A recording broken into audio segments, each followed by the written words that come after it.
यही की है कि कांग्रेस पार्टी के पूर्व राष्ट्राध्यक्ष राहुल गांधी जी के 2 दिनों से राजस्थान के अंदर दौरे हैं और जिस भाषा का वो उपयोग कर रहे हैं और जिस तरीके से किसानों को गुमराह करने की बात वो कर रहे हैं, जिन मुद्दों को उन्होंने राजस्थान की धरा के ऊपर आकर और जो बातें कही है, उस संदर्भ में भारतीय जनता पार्टी के प्रदेश अध्यक्ष डॉक्टर सतीश पुनिया जी आज की प्रेस से मुखातिब होंगे।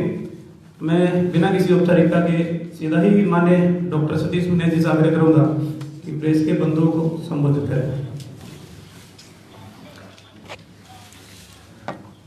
नमस्कार मित्रों,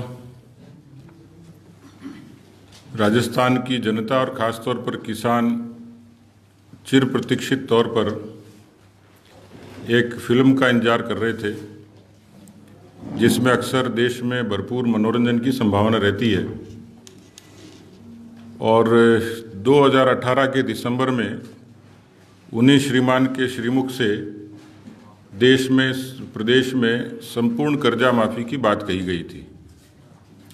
ऐसे अनेकों उदाहरण हैं कि जिसमें राजस्थान के किसानों ने इस संपूर्ण कर्जा माफ़ी की मांग को अंतर्मन में उतारा और कदाचित जो 0.5% का फ़र्क था उसको पूरा किया होगा। लेकिन राजस्थान की जनता को बड़ी भारी निराशा हुई। न तो मनोरंजन हुआ और न ही किसानों के संपूर्ण कर्जा माफ़ी के 10 की गिनती दोबारा गिनी गई। तेजाब फिल्म के माधुरी दीक्षित के गाने की तरह राहुल गांधी जी ने रटाया था प्रदेश की जनता को 1, 2, 3, 4, लेकिन उनका वो भाषण और उनका वो जुमला क्या हुआ तेरा वादा की तर्ज पे रह गया। भले ही कांग्रेस की मौजूदा प्रदेश की हुकूमत कितना इनकार करे, पर इसमें सत्यता है कि इस संपूर्ण कर्जा माफ़ी के भ्रम जाल में राजस्थान का किसान आया तो था। तो कल का उनका दौरा देखा, जिसमें उनको सूरतगढ़ हवाई अड्डे पर कई देर इंतज़ार करना पड़ा क्योंकि भीड़ नहीं जुटी।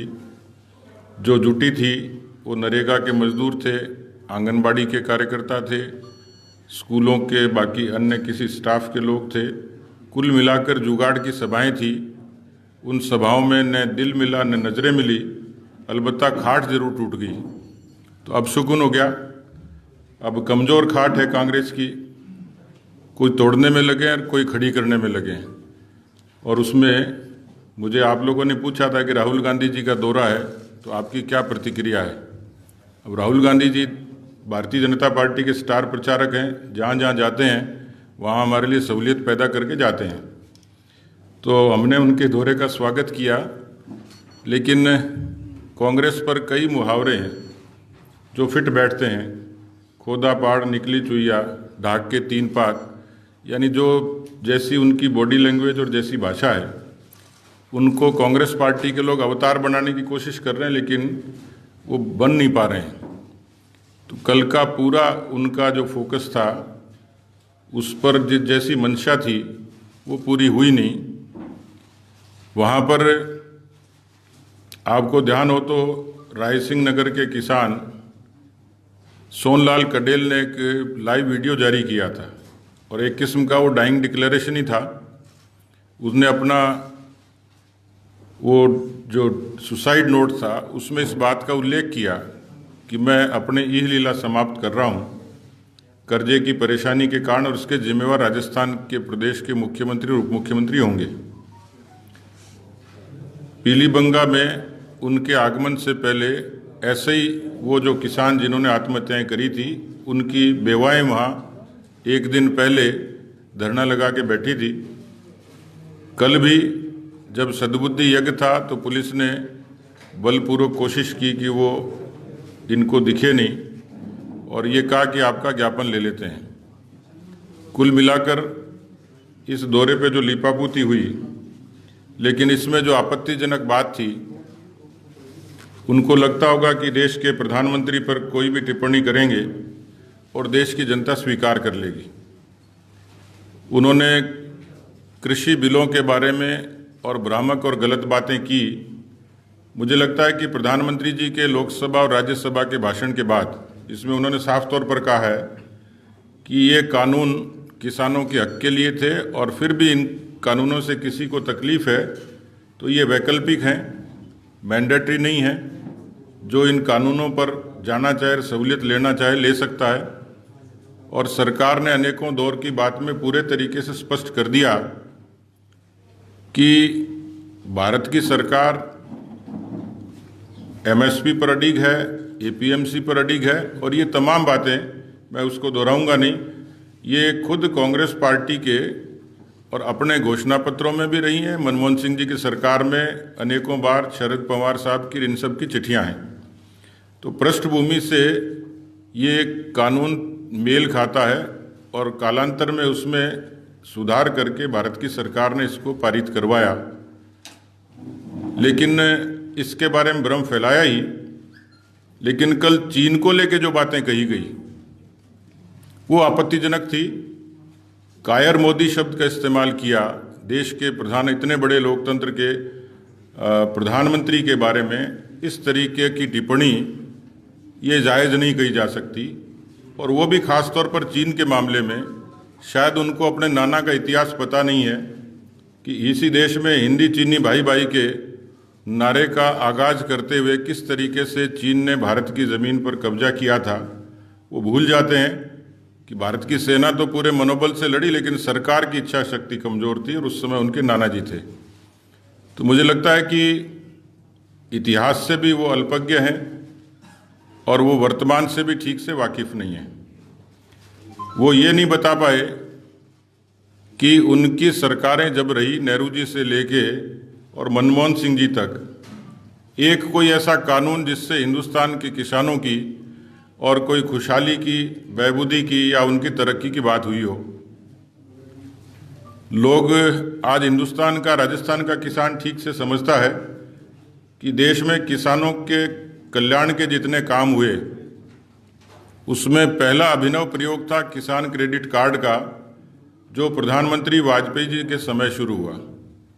फसल बीमा की सौगात वाजपेयी जी ने दी और कालांतर में किसानों को सस्ता कर्जा मिले, ये राजनाथ सिंह जी जब कृषि मंत्री थे वाजपेयी सरकार में, उस समय शुरुआत हुई। तो एक लंबी फहरिस्त है, नीम कोटेड यूरिया से लेके सॉइल हेल्थ कार्ड से लेके अभी वो कर्जे माफ़ी की बाकी बातें कर रहे थे। लेकिन भारत की सरकार ने पीएम किसान सम्मान निधि के नाम से, ये केवल देश की नहीं दुनिया की सबसे किसानों के प्रति डायरेक्ट बेनिफिट ट्रांसफ़र स्कीम है, जिसमें अब तक 11 करोड़ किसानों को 1,15,000 करोड़ रुपए ट्रांसफ़र हुए हैं और इसका हिंदुस्तान के छोटे किसानों को बड़ा संबल मिला है। तो वो भूल जाते हैं कि देश में किसानों के रिफॉर्म के काम कब कब किस किस रूप में हुए। तो वो तसल्ली नहीं दे पाए, बता नहीं पाए कि उनकी सरकारों के रहते हुए क्या काम हुए थे। तो मुझे लगता है कि जिस तरीके से उनके दौरे को प्रचारित करने की कोशिश की, जिस तरीके से महिमा मंडन करने की कोशिश की, कांग्रेस पार्टी का विग्रह बिल्कुल एकदम मंच पर भी सामने नजर आया, मंच के बाहर भी नजर आया। न नज़रें मिली, न दिल मिले। और कुल मिलाकर ये जुगाड़ का सा उनका दौरा राजस्थान में तो कम से कम कोई छाप नहीं छोड़ के गया। अलबत्ता राजस्थान के किसानों को एक बड़ी निराशा हुई, क्योंकि जो बड़ी बड़ी बातें कही गई उस पर अमल हुआ नहीं। न उन किसान परिवारों को न्याय मिला जिन्होंने आत्महत्याएं करी थी। इसकी बात फिर भविष्य में कभी करेंगे कि इसकी भी एक बड़ी पृष्ठभूमि है, बड़ा रोचक सा मामला है। लेकिन मुझे लगता है कि कल उनको प्रधानमंत्री जी के बारे में जो टिप्पणियां की हैं और चीन के मसले को लेकर देश के प्रधानमंत्री को कायर कहा गया, तो उनको निश्चित रूप से माफ़ी मांगनी चाहिए। किसानों के बारे में तसल्ली से और समझ लें और सीख लें। लेकिन राजस्थान के किसान ये जवाब तो मांगते ही रहेंगे कि 59 लाख किसान जिनका 99,000 करोड़ का कर्जा है, जिसमें सारी बैंकें शामिल हैं, ये उन्होंने ही कहा था, ये और किसी ने नहीं कहा। उनके श्रीमुख से निकले हुए ये वाक्य थे जो उनको पूरे करने चाहिए। मुझे आज उनके दौरे को लेकर इतनी बात कहनी थी। आपके कोई प्रश्न है तो स्वागत है। राहुल गांधी ने कहा है कि देश के किसानों ने अंग्रेजों को भगा दिया और मोदी जी को भी सत्ता से हटा देंगे? देखिए, मेरे ख्याल से मैंने जैसे कहा कि उनको इतिहास की जानकारी होती तो अंग्रेजों को नेहरू जी ने नहीं भगाया था। अंग्रेजों को सुभाष चंद्र बोस, सरदार भगत सिंह, राम प्रसाद बिस्मिल, चंद्रशेखर आज़ाद, अशफाक उल्लाह खान, ऐसे बहुत लोगों की शहादत हुई थी। और वो यदि भारत की सरकार की तुलना अंग्रेजों से करते हैं तो ये शर्मनाक है, अफसोसजनक है, दुर्भाग्यपूर्ण है। क्योंकि लोकतंत्र की चर्चा अक्सर वही करते हैं, पर वो भूल जाते हैं कि उनकी नानी के ज़माने में इस देश के लोकतंत्र पर पहरा हुआ था, आपातकाल लगा था, और देश के लोगों ने उन्हीं की दल के, उन्हीं की नानी के खिलाफ एक बड़ा आंदोलन किया था। इसलिए इतिहास की गलत जानकारी के कारण उनको जो शब्द जुबान पे आ जाते हैं उनको परोस देते हैं। पर यह दुर्भाग्यपूर्ण है कि इतने बड़े लोकतंत्र में उसकी तुलना अंग्रेजों से करना, ये मुझे लगता है कि उनकी अल्प बुद्धि का ही परिचायक है। गाड़ियां लोहारों का मुद्दा आज आपने उठाया है, बड़ा महत्वपूर्ण मुद्दा है गाड़ियां लोहारों जी, क्योंकि बहुत बुरी स्थिति आज भी उनकी, कितने बरस हो गए जी। इस प्रदेश में 32 ऐसी जातियां हैं जिनको घुमंतू जाति कहा जाता है, और इनकी लगभग संख्या 90 लाख के करीब है। और ये वो लोग हैं जिन्होंने 422 बरस पहले मेवाड़ के स्वाभिमान के लिए लड़ाई लड़ी। उसमें 10 लाख परिवार हैं जो गाड़िया लोहार समाज से आते हैं। उनका प्रतिनिधिमंडल बार बार मिलता रहा। तो मैंने आज विधानसभा में सरकार से प्रश्न किया था कि ऐसे गाड़िया लोहार जो अभी भी छत का इंतजार कर रहे हैं, उनके लिए सरकार ने बेशक महाराणा प्रताप आवास योजना बनाई है, पर जब तक ज़मीन नहीं होगी तो छत कैसे होगी। तो सरकार उसके बारे में, मुझे लगता है कि उनके पुनर्वास के बारे में, उनके रोजगार के बारे में ये चिंता करे, क्योंकि वो एमबीसी का वो वंचित तबका है जिसको घुमंतू जातियों में बेशक शामिल किया है, लेकिन उनको विशेष प्रिविलेज की आवश्यकता है राजस्व की तकनीकी खामियों के कारण। क्योंकि जहाँ वो बसे हैं वो अधिकांश जगह चारागाह की भूमि पर बसे हैं, लेकिन सरकार को, क्योंकि वहाँ पर गोचर भूमि में जो लोग बसे उसमें उच्चतम न्यायालय ने SC, ST और ट्राइबल्स के लिए तो प्रावधान किया है, पर उसमें घुमंतू या गाड़िया लोहार शामिल नहीं है। मैंने यही मांग की है कि उनके पुनर्वास के लिए, उनको आवास के लिए सरकार को कोई न कोई जरिए से उनको ज़मीन देनी चाहिए, ताकि वो लोग भी सम्मान का जीवन जी सकें। आप कुछ कह रहे थे। राहुल जी का कहना है कि किसानों पर असर नहीं पड़ेगा इनके कृषि बिलों का, छोटे उद्योग जो है वो खत्म होंगे, देश के करीब 40% जो है वो लोग बेरोजगार होते हैं। अब ये 40 का आंकड़ा कहाँ से लाए मुझे पता नहीं, लेकिन देश में 60 करोड़ से भी ज़्यादा लोग ये खेती से जुड़े धंधों पर निर्भर हैं। जो छोटी जोत के किसान हैं उनको यदि विकल्प मिलता है मंडी या मंडी से बाहर, जो अंतर्राज्यीय व्यापार होता है वो केंद्र की सूची में होता है, और उसके मुताबिक कई बार हमने देखा कि राजस्थान का किसान और बहुत आसानी से अपने चने को हरियाणा में नहीं बेच सकता था, उस पर पाबंदी थी। उसी तरीके से जालोर, सिरोही और मारवाड़ का किसान मूंगफली बेचने के लिए चोरी छिपे गुजरात की मंडियों में जाता था। अब एक खुला आकाश मिलेगा तो उसको अच्छी सहूलियत मिलेगी, जहाँ ज़्यादा दाम मिलेंगे वहाँ किसान जाएगा, और ख़ास तौर पर छोटे किसान। तो इससे वो एक रटी रटाई सी बात है। मुझे लगता नहीं है कि देश के किसानों को इन कानूनों से किसी तरीके का नुकसान है। क्या रोजगार बढ़ेगा इससे? निश्चित ही बढ़ेगा। जो उनमें कॉन्ट्राडिक्शन है जो उन्होंने कहा, क्योंकि कॉन्ट्रैक्ट फार्मिंग का जो इस बिल में, इन तीनों बिलों में यदि छोटी छोटी मोटी बातें करें तो सीधी सी बात है कि MSP के बारे में तो सरकार ने कहा ही है कि MSP जारी रहेगी। मंडियों के बारे में आपत्ति थी, क्योंकि बिचौलियों की, आड़तियों की, किसानों की कुछ जिलों में बॉन्डिंग है, वो एक सोशल बॉन्डिंग है और उनका अपना लेना देना है, वो जारी रह सकता है, क्योंकि कानून उनको एनफोर्स नहीं करता है। केवल किसान आज़ाद है कि उसका पैसा बचेगा, क्योंकि यदि वो कहीं आज कोई भी कंज्यूमर किसान के खेत से भी खरीद सकता है, पहले बंदिश थी। टैक्स नहीं होगा तो बाहर भी और भीतर भी अपनी मर्जी से बेच सकेगा। दूसरी बात यह है कि MSP के बारे में सरकार दे रही है, तो किसानों को जो कॉन्ट्रैक्ट फार्मिंग पे जिस तरीके का सवाल खड़ा किया है, ये पंजाब में, हरियाणा में होती आई है और आज भी लागू है। आपने पंजाब का एक कानून देखा होगा जिसमें किसान पर 5 लाख की पेनल्टी है और उसमें सजा का प्रावधान भी है। यहाँ ये कानून किसान को आज़ादी देता है, लेकिन जो कॉन्ट्रैक्टर है उस पर पाबंदी खड़ी करता है। इसलिए किसान को ये विकल्प मिलेगा कि यदि उसकी छोटी जोत पर भी कोई व्यक्ति सब्जी के लिए कॉन्ट्रैक्ट करे, और ये बात तो स्पष्ट की गई है कि किसी तरीके से कॉन्ट्रैक्ट पर लेने वाले ज़मीन को, उस पर ज़मीन का कोई मालिकाना हक नहीं होगा, किसान का ही होगा। खेती में नवाचार भी बढ़ेंगे। पिछले दिनों हम लगातार देख रहे हैं कि ये अच्छी बात हुई है कि इस दौरान बहुत सारी चीज़ें सामने आई हैं कि जिन जिन किसानों ने नवाचार किए, भले ही छोटी जोत थी, लेकिन डूंगरपुर के एक किसान ने 2 करोड़ के तरबूज बेचे। हमारे बालोतरा नाकोड़ा के एरिया में इस किस्म का अनार होता है जो एक्सपोर्ट होता है और किसान को उसका लाभ मिलता है। तो अभी तक तो किसान पारंपरिक खेती करते थे, उनको नवाचार के लिए उन्नत खेती के जरिए उनको नए एवेन्यू मिलेंगे जिससे वो अपनी आमदनी बढ़ा सकेंगे। इस बिल में पूरे ऐसे प्रावधान हैं जो छोटे किसानों को भी उनको आमदनी दोगुनी करने का पूरा प्रावधान इसमें बिलों में है।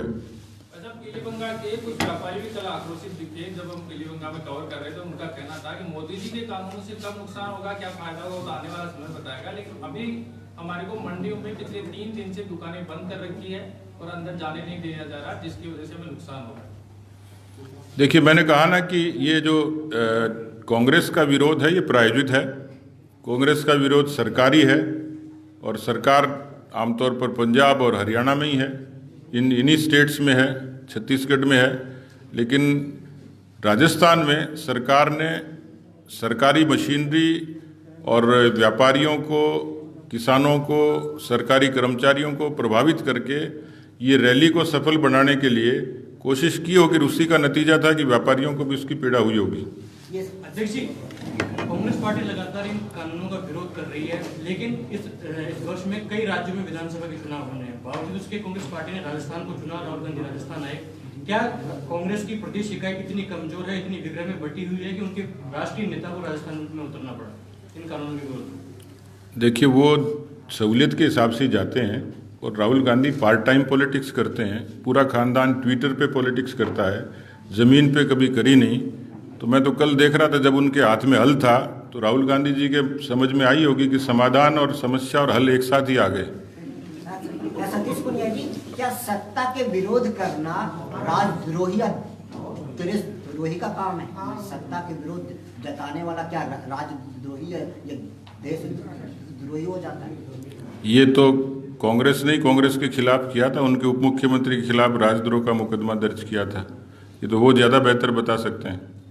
देखिए, ये आपने कहा नजरें मिली और दिल नहीं मिले, तो ये सरकार के पास आप पूरे कर पाएगी? देखिए, मैं उस बात के अलग अलग लोग अलग अलग अर्थ लगाते हैं, लेकिन सरकार शुरू से कमज़ोर थी क्योंकि सरकार के बनने का जो खेल शुरू हुआ था वो महत्वाकांक्षाओं के चलते हुआ। एक की पूरी हुई और एक की नहीं हुई। पार्टी का जो विग्रह था वो लोगों ने साफ तौर पर देखा है। पार्टी को पूरा मैंडेट नहीं था, 99 सीट्स जीती थी, बीएसपी के 6 एमएलए का जुगाड़ किया, 12 निर्दलियों का जुगाड़ किया, और इसलिए अब जो सरकार की स्थिति है उसमें विग्रह बिल्कुल उसी तरीके से है। कांग्रेस का संगठन नीचे तक बिल्कुल डिवाइडेड है, संगठन कमज़ोर है। जनवरी में मंत्रिमंडल, उनका अपना मामला हो सकता है, लेकिन ये तो सब देखते ही हैं, ऑब्जर्व भी करते हैं कि जनवरी में मंत्रिमंडल का गठन और नियुक्तियों की बात थी, लेकिन उसको चुनाव तक फिर टाल दिया गया। मुझे लगता है कि वो होगा नहीं। जिस दिन भी होगा या जिस दिन भी ये सारे घटनाक्रम बदलेंगे तो सरकार नैतिक रूप से, संगठनात्मक रूप से इतनी कमज़ोर हो चुकी, कांग्रेस का संगठन कमज़ोर है, कांग्रेस की सरकार कमज़ोर है, और इस विग्रह के कारण कदाचित ये संभव है कि राजस्थान में कई बार ऐसे हालात लगते हैं कि राजस्थान मध्यावधि चुनाव की तरफ नहीं चला जाए, क्योंकि ऐसी कमज़ोर सरकार कभी भी भाग सकती है। धन्यवाद।